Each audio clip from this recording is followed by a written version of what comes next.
Welcome students. Today கிளாஸில் first நம்ம ஒரு ட்ரிக்ஸ் பார்க்கலாம். ஸ்கொயர் நம்பர்ஸை வச்சு ட்ரிக்ஸ் பார்க்க போகிறோம். ஸோ நியரஸ்ட் ஸ்கொயர் நம்பரை எடுக்க போகிறோம். இப்போ பாருங்கள், ஃபஸ்ட்டு கொஸ்டினில் 5 ஸ்கொயர் மைனஸ் 4 ஸ்கொயர்னு எடுத்திருக்கேன். ஸோ இந்த ஃபார்முலாஸ் ஃபுல்லாகவே நம்ம நியரஸ்ட் நம்பர் மட்டும்தான் நம்ம பண்ண போகிறோம். 5 ஸ்கொயர் மைனஸ் 4 ஸ்கொயர் எப்படி ஈஸி மெத்தடில் பண்ணலாம்? Just you have to add this two numbers 5 plus 4. 5 plus 4 is equal to, so the answer is 9. Second one, 16 square minus 15 square. 16 plus 15.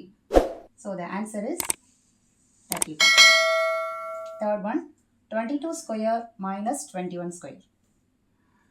22 plus 21. So the answer is 43. Okay students, you have to check this one. How much? That's it.